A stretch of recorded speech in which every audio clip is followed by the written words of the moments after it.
apparently Democrats are still a little salty about the fact that Trump is winning. Make sure y'all hit a like for the algorithm. Subscribe to the channel and turn on your notifications. I don't know if we want to do that one or we want to do this one. Let's get into this one first. A live look in our nation's capital at the Senate floor where lawmakers are working through. Somebody said, get somebody to test the drink. Well, listen, everybody don't have my address to my studio. So I know that the people that's sending it to me and the name that's on it, I know that they actually got my best interest at heart. So come on, man. Let's get it together, y'all. Tonight, as Republicans try to pass the president's so-called big, beautiful bill. Tonight, the Senate voted to advance the bill after meeting for hours. Democrats now asking for the entire bill to be read, which is happening right now. Tonight's vote is just one step in a lengthy process. The final passage of the bill not expected now for a couple days. Let me tell y'all how petty Democrats are. Everybody, first of all, everybody don't have the address to my studio, so you can't just send me stuff and I can see the person that actually sent it to me.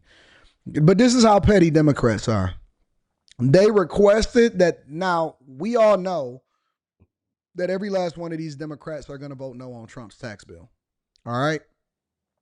They so dusty and so evil. These people are the dumbest, evil, petty people I've ever seen in my entire life. That they requested that the entire bill, they didn't have their own people read it. They got it ahead of time. They never planned on voting for it. But they said that they're going to basically have somebody spend 16 hours reading the entire bill and wasting everybody's time when that's something that they could have did themselves and could have had they staffers do for them. All of them got staffers. All of them got people that work for them. All of them got AI. And they going to literally sit there and read it for 16 hours. And they never still planned on voting for it in the first place. Those are your Democrats, ladies and gentlemen. Come as soon, though, as late tomorrow night. Tonight, a step forward for President Trump's one big, beautiful bill. The Senate holding a rare Saturday session, kicking off a lengthy process that GOP leadership hopes will end with its passage.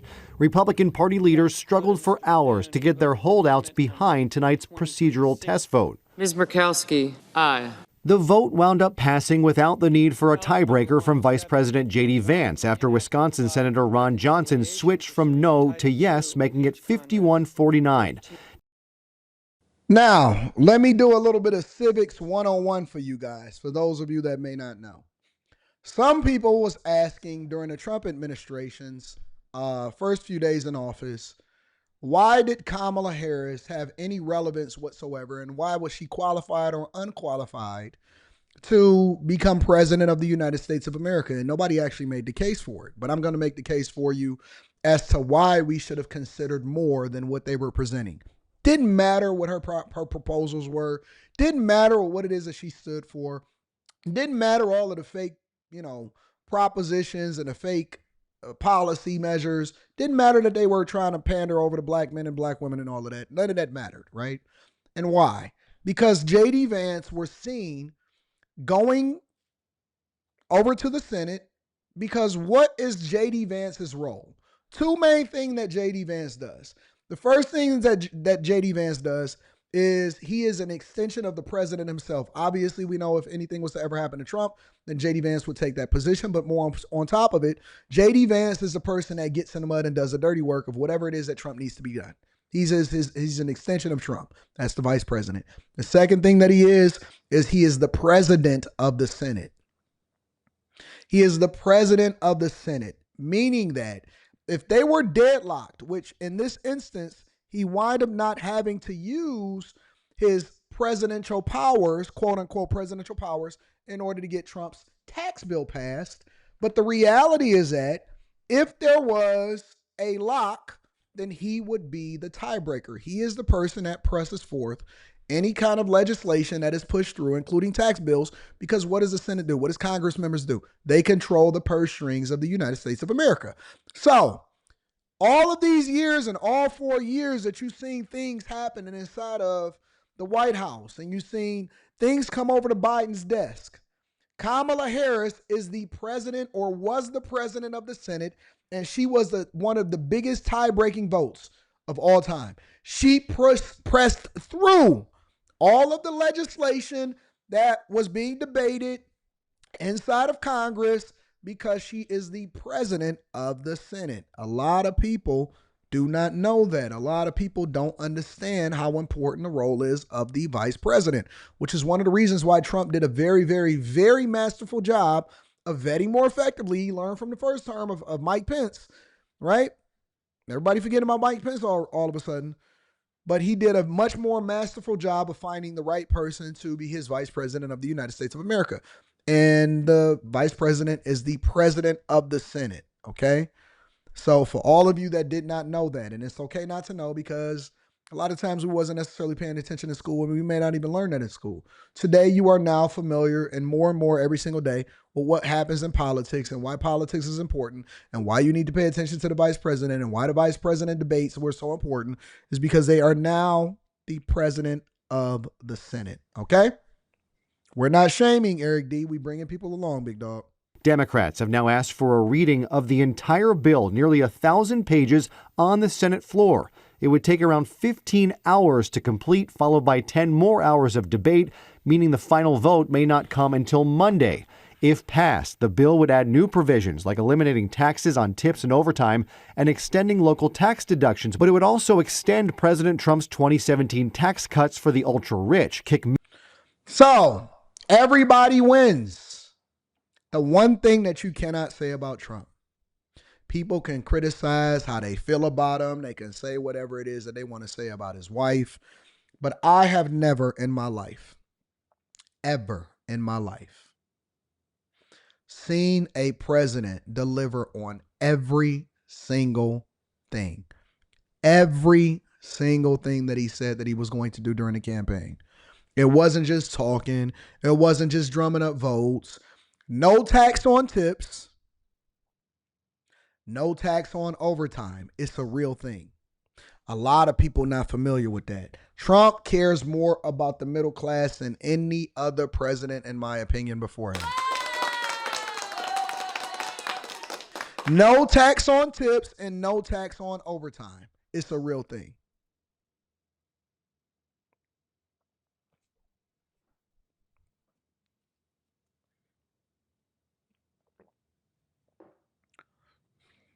Let me rewind it. Let's get the whole thing. I got a guy that perfectly summarized it up, so I'm going to bring him up shortly too. Add new provisions like eliminating taxes on tips and overtime and extending local tax deductions, but it would also extend President Trump's 2017 tax cuts for the ultra-rich. Now, some people are going to say, what do you mean the tax cuts for the ultra-rich? Of course, we're looking at ABC. We're going to look at it from CNN's perspective. I want to get what the Democrats say. I don't want to just look at it from one lens. But that's not what it means. Okay, so first of all, you'd have to understand that the 1% pays the majority of the taxes in the United States of America. A lot of people don't know that. Secondly, they're reducing tax cuts. Well, not even reducing tax cuts.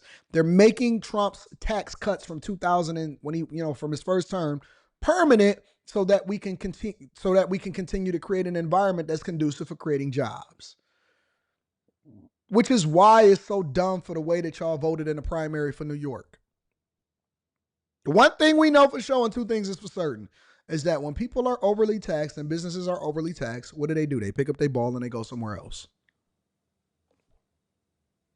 Everybody wins in this bill, and we continue to stimulate the economy while at the same time reducing inflation. What more do you want? He's delivered on every single campaign promise within the first 6 months of him being in office, and people are still upset.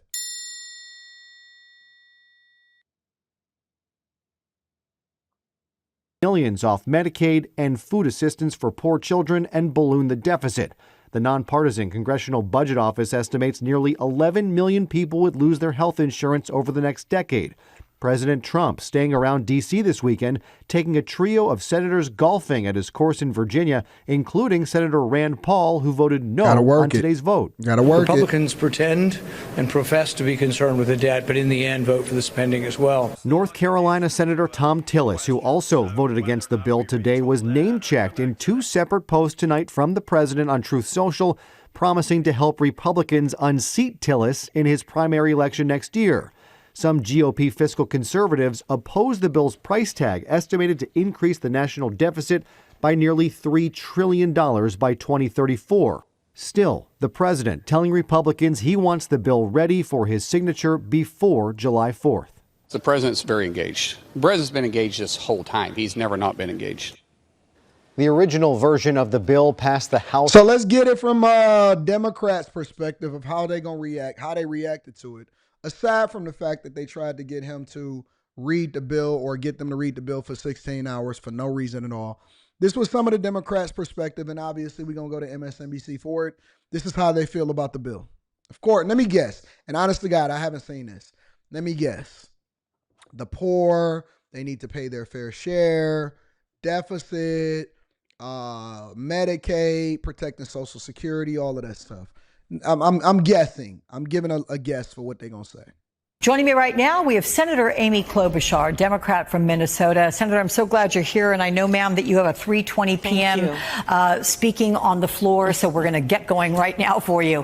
What is happening on the floor right now? And with the full text of the bill, only released overnight, do your Senate colleagues really know what's in it? That would be, it is 900 plus pages, so don't think so. But what we do know from some immediate analysis, which Senator Schumer was just discussing on the floor, it actually has more Medicaid cuts. Yet so many of our colleagues, Senator Hawley has said that it's immoral to cut Medicaid and to throw 16 million people off of their health care. Well, this has more Medicaid cuts, and it adds to the debt of a grand old amount of $4 trillion. This is bad for the American people. It is horrendous when it comes for helping the wealthiest and then trying to do everything to give them more tax cuts and hurt everyone else. And analysis after analysis have shown that. So this is what I consider a big, beautiful betrayal. Food assistance cut, people thrown off their health care, and of course adding $1 trillion of debt, which is going to make hard to get mortgages. All kinds of things are problematic with this bill. Are your colleagues on the other side of the aisle paying any attention to the public sentiment around this? You've just said there are more cuts in Medicaid than that which they receive from the House.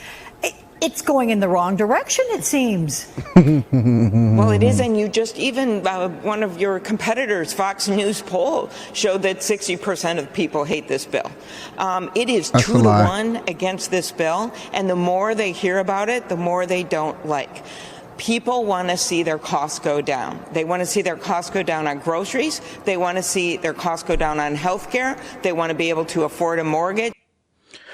Every single thing that she said that people want to see is exactly what people have been experiencing. Prices are lower, gas is lower, groceries is lower, eggs is lower, energy is lower.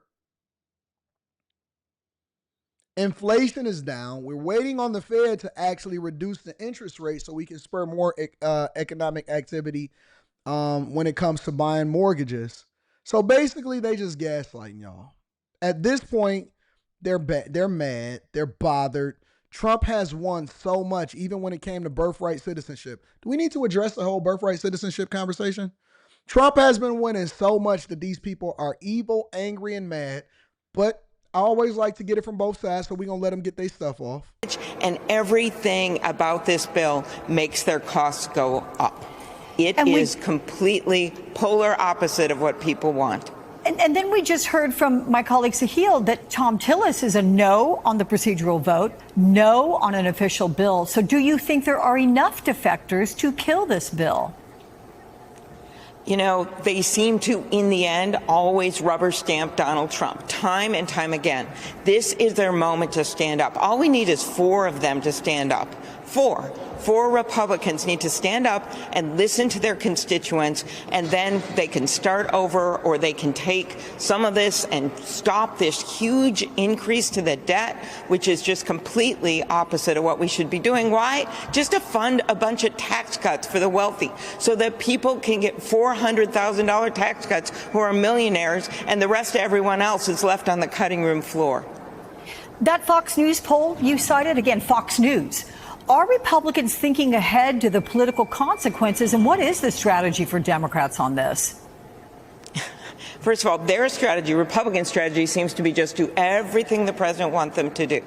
Our strategy is to stand up for the American people. So you are going to see us push votes to try to change this, to try to make it better. We don't believe in the end it will be anything near what we would want, but we're going to say to them, okay, if you want to help people with food assistance in rural communities, if you don't want to close down rural hospitals, then here's your chance. Vote with us. So we will be putting a number of amendments out on the floor, which is our right, to make them vote on them, because this is one of our opportunities where we can do this and hold them accountable for this bill, because even at this point, they could change this bill. So what are you hearing from your constituents about this bill? I'm curious. I mean, you referenced Senator Schumer, who said, quote, Americans hate this bill. You've said Americans hate this bill. Is that what you're hearing from your constituents? And I'm curious what their biggest concern is. Yes, and I would say one of the biggest concerns in my state, which is, of course, mourning the loss of Melissa and Mark Hortman today with that beautiful ceremony based in such their faith and the faith in public service. What our state is looking at is, wait a minute, how about rural hospitals? It will close dozens of rural hospitals, 300 total across the United States, because of both Medicaid cuts and Medicare cuts. The debt in this proposal is so huge. Let me, I got a better way, because, I wanted to get the general sentiment of what Democrats were saying and why they every last one of them voted no. But there is a guy that I think that probably can explain this a lot better. I think he summarized it beautifully. Trump's big, beautiful bill. Finally read it. Let's talk about it. First, it extended the Tax Cuts and Jobs Act, which avoided a 22% price hike, equivalent to $1,700 on the average American family. Next, it made the double standard deduction permanent, made the child tax credit permanent, and increased it to $2,500. I think it should be higher, but I love that. Doubled estate tax exemption, which is approximately $15 million, is also permanent, helping family-owned farms as well as businesses. Then we get to the specific campaign promises that people are like, where are they? Okay, no tax on tips, no tax on overtime, as well as tax deduction. I'm going to be honest with y'all. I did not expect the no tax on tips thing. I didn't know if the no tax on tips or the no tax on overtime would pass in this particular bill. I was thinking that it was something that would probably come into fruition next year before the midterms, but I just couldn't believe that they actually trying to put no tax on tips and no tax on overtime, and that he's actually delivering on that campaign promise this year within 6 months of him already taking office. But again, let me go ahead and give you the rest of the summary. For buying an American-made vehicle. There's also a new deduction for seniors receiving Social Security, which could be up to $450 each per year. Additionally, and this is a big one, they increased the small business deduction from 20 to 23%.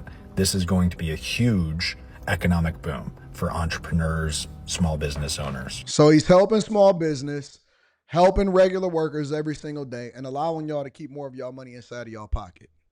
Now for businesses, they can fully deduct the cost of equipment to build factories in the U.S. This is projected to increase economic growth by $284 billion. Research and development done in the U.S. can be fully deducted in year one versus a 5-year amortization period. And opportunity zones are expanded, bringing $100 billion to distressed communities, mostly rural, over the next decade. You can also give your kids $1,000 tax-free before they're 18 to go into the stock market that can be withdrawn tax-free for education, starting a business, or buying your first home. Additionally, the health savings account limit is doubled to $17,000 that you can use tax-free for medical expenses. 1099K forms do not need to be filed under $20,000 now versus. If you guys are not getting rich, if after 4 years of Trump being in office the second time, whether you're a regular worker, whether you're a business owner, whether you are a person that is investing in stocks, whether you want to continue to increase your business, whether you are putting more money in your HSAs or your 401ks or putting money up for your children or anything like that, you have so many more vehicles of investment. You have so much more opportunity to get rich. You have so much more opportunity to put yourself amongst the elite and in the top 1%. If you do not get rich during this time, and I've been saying it during this unprecedented time in the United States of America, if you're spending all of your money paying off interest, if you do not pay off your student loans, if you still have a whole lot of credit card debt at the end of these 4 years, then I don't know what else to tell you. There is no other way for you to be able to make it and get rich inside of the United States of America. You should literally be in the positive at the very least as far as your net worth, have zero debt, and be on your way to being able to create a great life for you and your family. It's no way. If you're okay, so let's look at it from a very, very basic perspective. They pass this in. You have no tax on tips, no tax on overtime. I can't wait. I wouldn't be able to wait. If I'm working a regular 9-to-5 job, I can't wait to get past 40 hours. I can't wait to get past 40 hours. Not only are you going to get time and a half, double time, triple time, depending on if it's a holiday or something, you're going to keep all of that money in your pocket. All of the money that you make over 40 hours, you can literally leverage that. Bro, do you know how much I would be working every week past 40 hours? I would be trying to get my 40 hours in on the first 2 days. They would be, Anton, it's only 4 more hours. You can't work 20 hours both days. Hell, I can't. Hell, I can't. Hell, I can't. I would be, man, if you 20, 21, 22, 30, whatever, bro. You got the opportunity of a lifetime. It's no excuses at this point. 600 to reduce paperwork. And now scholarships are considered write-offs under charitable giving. The impact of this is 5.2% to GDP over 4 years, 3.5% long-term. Council of Economic Advisors, and I love this part, expects the average American family to have $13,000 more in take-home pay, as well as $11,600 in increased wages for the average worker. DBO says that it's going to add $3.8 trillion of debt due to decreased revenue. But as we saw last time, revenue tax receipts went up. Correct. And that's the thing. That's tariffs, we killing it. Absolutely running up a bag. Deals with China, right? It's being signed right now. Obviously, we already had a deal with the EU. Just absolutely running it up. We are taking in more revenue than ever before within Trump's first 6 months. And we continuing to cut costs because the Department of Government Efficiency is still working. They never stopped working. What they're not taking into account is in their projections, we're going to be taking in more revenue and generating more revenue from businesses than ever before, in addition to the investments. So even if you tried to say, well, it's going to be by 2035, we're going to increase the deficit by 3 to 4 trillion, that's a lie. Because we're going to be taking in more money than ever before that actually pays down the deficit and has us operating at a budget surplus. But we had to stop the bleeding and we had to get people to start back investing in the United States of America. I'm telling you, Trump is going to go down as the greatest president of all time. You're going to have more than $13,000 additional projected per family in your budget every single year.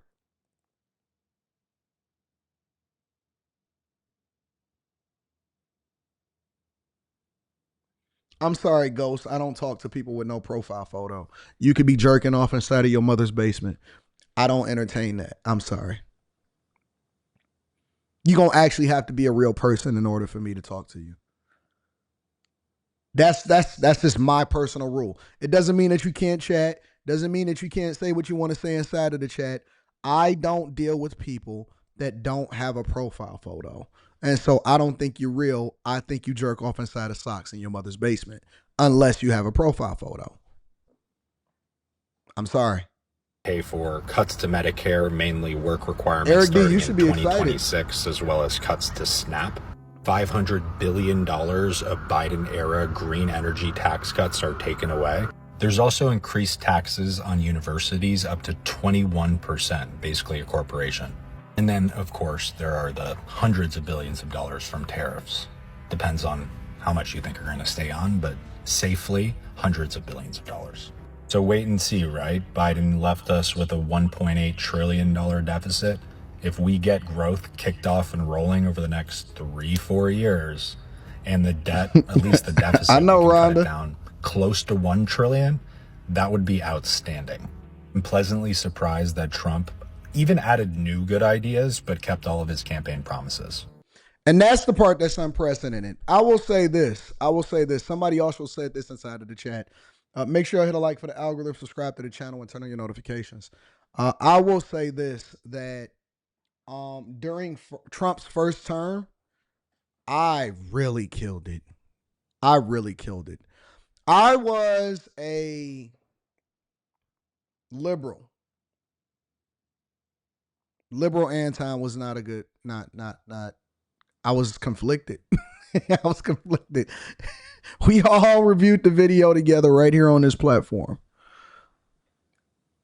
I couldn't believe that that I had voted for somebody different, that I had been voting for Democrats all up to this time. But to be fair, I have to blame it on my upbringing, because we was all taught to vote Democrat, and I had to get off the Democrat plantation. And to also be fair, Democrats weren't as liberal as they are today. But what really put the nail in the coffin for me is how well Trump governed in his first term, despite all of the opposition and not having all three branches of government in his favor. That's what really did it for me, honestly. It was that. And I killed it. During Trump's first term, that was when I really took off. I was doing well before that, but I was still in my phase where I was still staying down for 10 years. But I was doing well before that. I was doing okay. I was doing really well. And then once Trump got in office, it was almost like the floodgates just opened for me. And I generated so much business revenue.